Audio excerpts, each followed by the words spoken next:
Salut à tous ces petits gloutons et bienvenue dans la Zell Kitchen pour une vidéo consacrée à Hearthstone. Et aujourd'hui on va terminer notre review des 9 classes de main basse sur Gadgetzan. On termine avec le chasseur.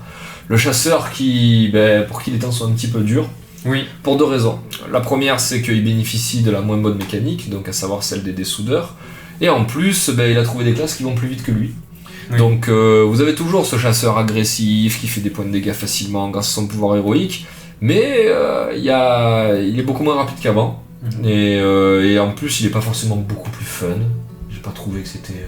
Je dirais peut-être un peu plus fun parce que l'époque du mid-range hunter c'était pas la folie. Non, c'est clair. Peut-être qu'avec la mécanique des dessoudeurs c'est un peu plus rigolo et un petit peu plus de possibilités. Voilà, en parlant de mécanique des dessoudeurs, je trouve que c'est la classe qui est la moins avantagée. Complètement. Déjà que la mécanique en elle-même est pas super forte. C'est fou, c'est vrai. En plus là, ils l'ont vraiment pas gâté. Surtout mais écoutez, on va quand même essayer de vous faire aimer un petit peu le chasseur de deux façons, comme d'habitude. C'est parti. En fait, c'est le paladin qui a le plus eu les meilleures mécaniques des Ouais, non mais clairement. C'est ça. Et la plus fun. Ouais. La plus efficace et la plus fun, donc il a tout gagné. Alors on va commencer par un hunt qui ne fait pas appel à la mécanique des dessoudeurs, donc un hunt qui a des bons résultats, qui est par contre un truc que vous connaissez, qui est le hunt secret. Voilà. Donc alors comment on joue le hunt secret de nos jours, par les temps qui courent? Vous commencez avec une marque du chasseur qui est une façon ultra efficace d'éliminer un adversaire pour d'éliminer une créature qui vous embête ou avec genre la provocation ou un gros truc pour 1. Ensuite vous allez prendre 2 pistages. Pourquoi 2 pistages? Parce que c'est un deck avec des buts très précis. Votre but c'est de vous installer dans votre petit confort avec votre arme, vos secrets et votre chasseresse en capuchonné. Qu'est-ce que je voulais dire déjà? Oui, donc la chasseresse, bien sûr, c'est pas la priorité. Mais le but, c'est vraiment de vous installer dans ce petit confort avec votre arme et beaucoup de secrets qui vont donc pouvoir permettre de taper à répétition et de contrôler le board. Donc, bien évidemment, le pistage qui vous permet de dégager les cartes qui vous servent pas et d'aller à l'essentiel chercher la carte qu'il vous faut, c'est une bonne solution. Moi, je ne suis pas fan de cette carte parce qu'elle vous dégage quand même 2 autres cartes du deck. 4 là pour le coup. Ouais, 4 pour le coup, vu que vous en jouez 2. Mais franchement, quand vous avez des visées bien précises sur le deck, le pistage, ça a quand même du sens. Et là, vous allez jouer une flopée de secrets. Le piège à ours, parce que le piège à ours va ralentir le deck adverse, vu qu'on vous donne une provocation, mais surtout va remplir votre board, parce que vu que vous jouez beaucoup de secrets, vous jouez moins de créatures. Le piège à serpent, fort de tout ce que je viens de vous dire, qui embêtera beaucoup votre adversaire, étant donné que vous jouez piège à ours, donc vous aurez de la provoque, donc il va taper le piège à ours, et peut-être sortir donc un piège de serpent derrière qui va remplir votre board, avec des bêtes. C'est une bête. Est-ce que c'est une bête le serpent qui joue Je crois. Bon, bref. Faudra vérifier. Le piège explosif qui est un incontournable par la méta qui court, étant donné que vous allez mettre 2 points de dégâts sur tout le board adverse et vous aurez souvent du deck aggro en face, et vous lui mettez 2 points de dégâts en plus au gars. Le piège givrant qui pour moi est le meilleur piège étant donné qu'il ralentit de façon abominable le deck adverse, étant donné que il marche si on vous face et si on vous attaque vos créatures. Vous avez la surprise du chef que je trouve absolument dément. Parce que quand même, pour 2, vous avez un secret qui vous déclenche une 4-2 avec le camouflage, donc vous êtes quasiment sûr de lui mettre 4 points de dégâts derrière au gars. C'est quand même très très fort, et pareil, c'est comme le piège à ours, ça remplira votre board. Le tir réflexe qui est un très très bon gestataire de board, mais surtout qui vous fait piocher. Et dans un deck où vous jouez la chasseresse et beaucoup de secrets, votre main risque rapidement de se retrouver un petit peu démunie, mais bon, vous jouez pistage aussi, ça va. Bon, l'arc corne d'aigle qui est votre façon de tuer, de faire mal au mec d'en face dans le deck, qui se marie très très bien avec les secrets bien sûr. Bon, la chasseresse, c'est les 2 pivots de votre deck, c'est où vous déployez masse secret avec elle, et ensuite vous l'accordez avec l'arc. Le compagnon animal qui est donc votre meilleur ami dans un deck chasseur, qui trouve son utilité systématique, qui est complètement pété tour 3, enfin vraiment voilà, dur de s'en dispenser. Alors voilà, LFST. Quand j'ai vu ça dans la decklist, je me suis demandé pourquoi. Je pense qu'on y trouve un petit peu l'utilité dans le fait que, tout ce que je viens de vous dire, vous ne jouez pas beaucoup de bêtes, Vous posez pas quasiment... Attends, je regarde. Il y a très peu de créatures. À part la crinière des savanes et Ishar, et la chasseresse, vous ne jouez pas de créatures. Donc c'est des sorts qui vous amènent les créatures. Donc on est un petit peu toujours dans cette optique. Et je pense qu'Infesté viendra bien se comboter avec un piège à serpent. Oui. Donc, et lâcher les chiens. Donc voilà, vous en jouez qu'un, faut pas non plus vous rendre fou. Mais c'est vrai que une fois que vous avez genre 4 ou 5 créatures sur le board grâce à ces sorts, ça va regarnir votre main et y trouver un certain intérêt. Bon, lâcher les chiens, voilà, il sort beaucoup de cartes, ça vous permettra de trade. Et notamment avec, vous pouvez le comboter avec Marque du Chasseur pour détruire absolument n'importe quoi. Bon, ça fait 4 pour détruire n'importe quoi, mais c'est bien aussi. Vous avez ordre de tuer quand vous jouez bête, c'est absolument n'importe quoi, de mettre 5 points de dégâts pour 3, donc dans une optique de gérer le board, ça a du sens. Vous avez Barnes. Alors Barnes ici, il faut comprendre que vous ne jouez pas de créatures. Donc Barnes va vous amener, si vous n'avez pas de chance, la chasseresse, et si vous avez de la chance, le Grande Crinière des Savanes, donc là vous aurez votre 1-1 Râle d'Agonie qui amènera 2-2-2, et si vraiment c'est la fête, vous amènera Ishar. Et là, si ça amène Ishar, j'ai envie de vous dire champagne. Ouais. Et même, tu sais, si ça ramène la chasseresse, c'est bien, parce que du coup, tes secrets coûtent 0, et du coup, tu peux enchaîner. Ouais, mais... C'est bon... c'est pas acheté non plus, tu vois. Non, c'est pas acheté non plus, mais bon, t'es tour 4. Là, normalement, t'es censé déjà avoir installé ton truc. Voilà. Et puis, si elle est 1, la chasseresse, elle sera dégommée des 2. Mais au moins, tu pourras l'utiliser un tour au moins. Ouais, donc le Crinière des Savanes qui sera votre meilleur ami pour tuer votre adversaire, tour 6, 6, 5, avec 2 yens, bon c'est imba, ça joue dans tous les decks. Et donc voilà, Ishar, qui est la petite cerise sur le gâteau dans ce deck Hunter, qui va, qui se combine surtout avec Barnes, là, dans l'histoire. Mais voilà, si vous arriverez rarement, mais ça se peut que vous arriviez tour 10, parce que vous aurez bien géré votre adversaire, vous l'aurez peut-être pas tué. Et Ishar à la fin, après il faut quand même rappeler aussi, les gens l'oublient, c'est une 10-10. Voilà, alors certes, quand vous sortez un dieu très ancien, vous allez chercher son effet, comme Enzot, comme Ktun, comme à l'époque où il jouait Yogg-Saron. Mais bon, là vous avez une 10-10. Donc la 10-10, je rappelle que ça fait mal quand même. Alors, on vous a concocté un petit deck dans l'optique des soudeurs, qu'on a dû remanier parce qu'on en a fait un premier qui marchait pas. Du coup, on a misé à fond sur la mécanique des soudeurs. C'est pour ça que le deck ne fera sûrement pas d'aussi bons résultats que les decks de la méta chasseur actuelle, étant donné que le mécanique des soudeurs déjà ne fonctionne pas super bien et encore moins chez le chasseur. Donc ce qui nous donne un deck comme ça. Alors la caisse des contrebandiers, étant donné que c'est un T1, on a décidé de le garder, voilà, puis ça met quand même +2 à une bête, et les bêtes on jouera quasiment que ça. Donc le chat de gouttière, voilà, super tour 1, donc voilà, le tour 1 ce sera ça. Alors ensuite voilà, vous devez piocher. Au bout d'un moment dans ce deck il va falloir piocher pour survivre, pour que les cartes arrivent et parce que vous voulez en booster beaucoup. Donc on a mis un amasseur du butin. On a mis l'enrage trog pour donner +1/+1 à une bête dans la main et parce que voilà c'est un très bon T2, 2 pour une 3-2. La gentille grand-mère parce que c'est une bête, parce qu'elle invoque une 3-2 et parce que voilà c'est très honnête comme carte. Le tir réflexe parce qu'il faudra un petit peu aussi gérer et parce que voilà ça vous donnera l'occasion de piocher quand vous aurez la main vide et ça arrive tout le temps chez le chasseur. L'acolyte de la souffrance, voilà, on en a mis un pour assurer qu'il y a un petit peu quand même de pioche. Voilà, l'acolyte de la souffrance, généralement, ça vous fait piocher au moins 2 fois, étant donné que vous le sortez en début de game. Voilà, le contrebandier des bas-fonds, c'est pas foufou. Mais ça va. Ça reste une 2-4.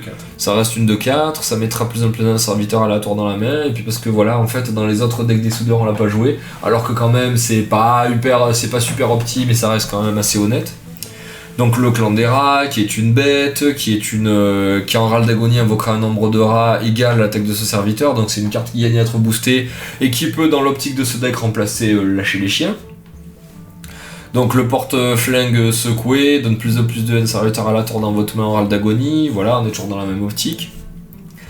Donc un tir meurtrier quand même, pour s'assurer un petit peu de pouvoir tuer un gros ton ou un truc avec la provoque. Le codeau de livraison qui est quand même, je pense, la meilleure carte des soudeurs qui est sortie, puisque quand même à minima elle va arriver en étant de 2-4, c'est une bête, elle va arriver en étant de 2-4 et infliger des dégâts minimum 2 sur la table. Le but c'est de la booster et pas de face mais de nettoyer un truc sur la table, un petit peu comme ferait le corrupteur là des jeux dragons. Corrupteur de l'aile noire. Voilà. On va jouer un loup contaminé parce que voilà, pour garder un petit peu le contrôle du board, parce que c'est une bête et que voilà, T4 elle pourra être un petit peu boostée et invoquer ces 2 araignées. Un maître chien parce qu'on joue beaucoup de bêtes et parce que vous pouvez sortir une belle bête boostée et ensuite lui mettre la convocation le tour d'après. Le rhino de la toundra qui a la charge et qui donc pourra attaquer si elle est boostée ou faire attaquer vos 2 crinières des savanes si jamais elle n'a pas été décimée le tour d'après. Un Don Ancho parce que c'est une des meilleures cartes dans l'optique des soudeurs. Et là, le fantasme de X4M, un roi crush bien vénère qui viendra porter le coup final en fin de game. Voilà. Maintenant, écoutez, on va vous présenter ces 2 decks. Alors, on va commencer avec notre petit chasseur secret, qui est, je pense, celui avec qui on aura de meilleurs résultats. Et apparemment, en face, donc nous avons un voleur, probablement un miracle ou un jade. Et un des meilleurs match-up aussi, accessoirement, je pense. Enfin, ouais. Je pense parce que les voleurs en général, ça se fait assez avoir par aggro. Bon, très bien. Bon, après, on n'est pas vraiment aggro non plus, mais. On fait quand même mal. Hein. Voilà, alors je garde le pistage, je garde un compagnon animal. Peut-être enlever, moi. Le pistage ? Ouais, je sais pas. Là, il va nous permettre d'aller chercher l'arme ou la chasseresse. Parce que là, on n'a pas une. Est-ce que tu veux le faire maintenant ? Ah oui. Ah là, il faut de suite mettre les bases, là. Tu vois, là, pour moi, tu vas chercher la chasseresse de suite, hein. Ça, on peut s'en dispenser. Ouais. Ça, c'est dommage. Ouais, c'est dommage de perdre ces 2-là. Du coup, ça nous fait un tour assez. Un T3 assez fort. Voilà. Là, prochain tour, tu vois, on peut le tirer dessus et placer les trucs directs au T3. Ouais, il a rien. Tir réflexe, ouais. Allez, on lui tire dessus. Voilà. Alors, il a rien, tour 1. Donc, alors maintenant, on va savoir c'est quoi. Contre quoi nous jouons. Ouais, bon, on peut pas trop savoir direct. Hein. Je crois pas que les Enzo Jade jouent ça. Si, tu peux. Tu peux, mais c'est pas. C'est sûr, c'est pas le cœur du jeu. Alors, c'est parti, on va commencer à mettre nos secrets. Hein. Hop. Et hop. Et voilà. Régale-toi, mon gars.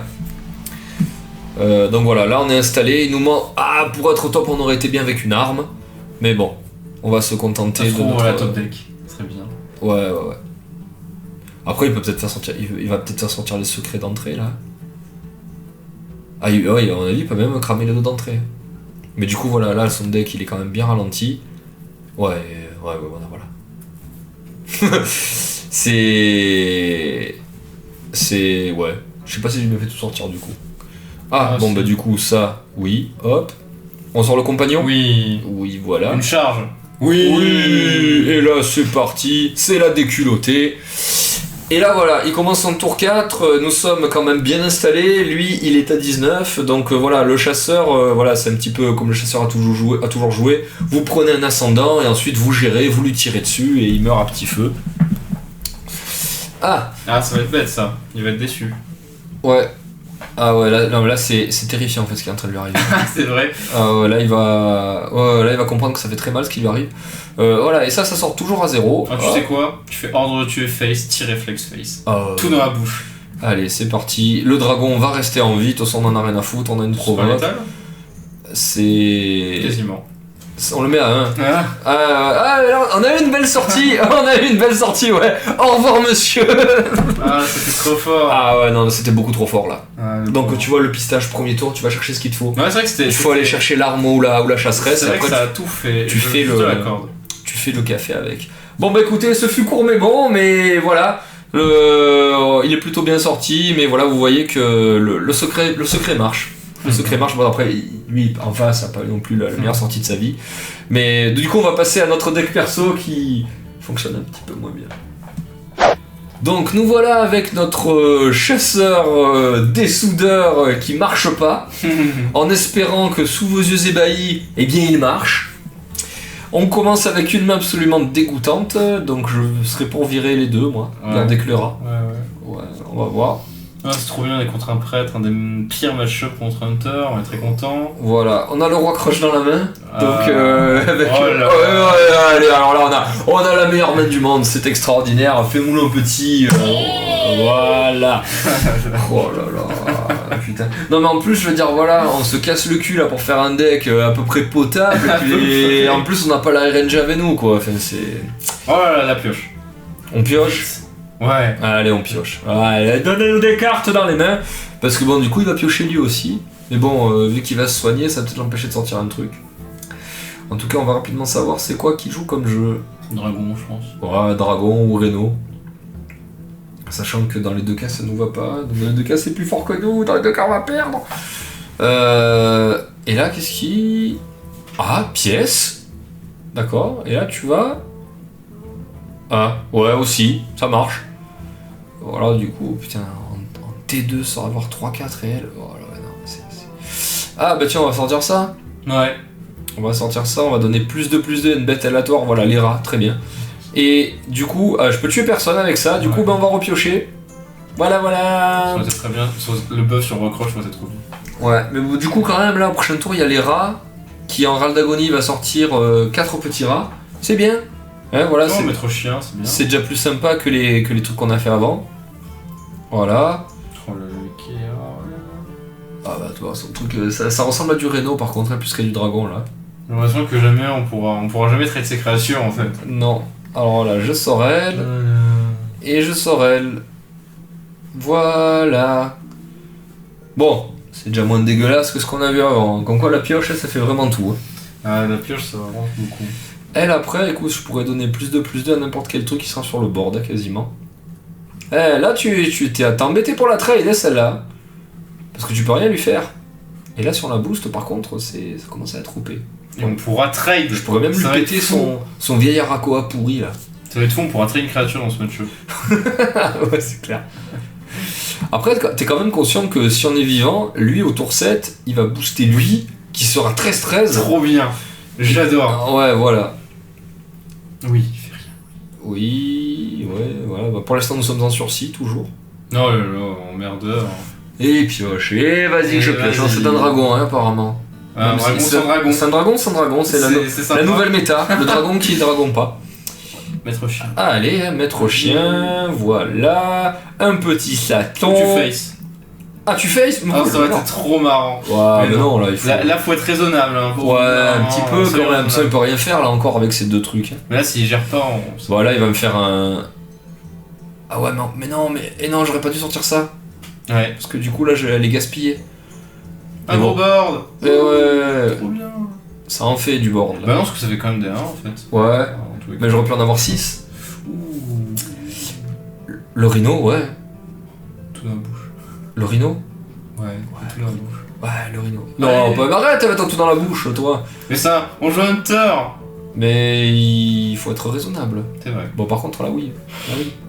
Parce qu'au bout d'un moment, le mec, faudrait qu'il choisisse entre piocher et jouer. Hein. Au courant quand même que la Nova va faire extrêmement mal. La Nova, celle qui snipe là dans le shooters? Non. LOL.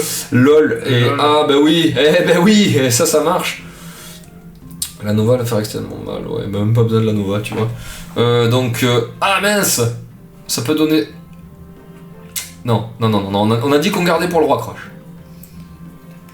Là. Non, ça on va lui en casser un. Voilà. Et on va le taper.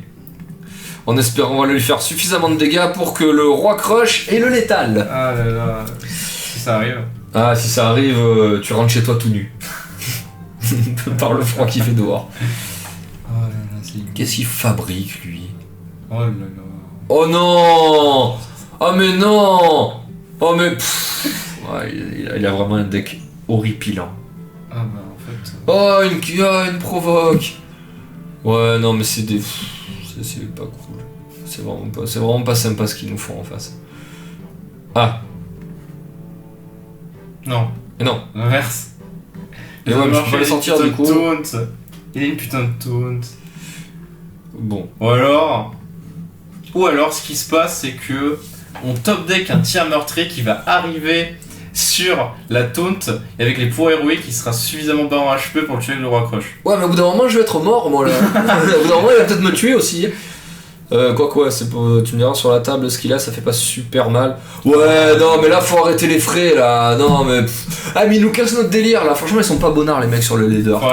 Moi, je vais écrire à Blizzard là, je vais leur dire, les gars, on a des decks à montrer, on a des vidéos à faire à un moment donné. Voilà quoi, pensez pas qu'à votre gueule. Ah. Et là, qu'est-ce qu'on fait? Ouais, non, on peut pas. Va sur... Oui, Yes. va sur lui. Qu'est-ce qu'on est en train de faire? Et oui, mais on est en train de faire un gros crush.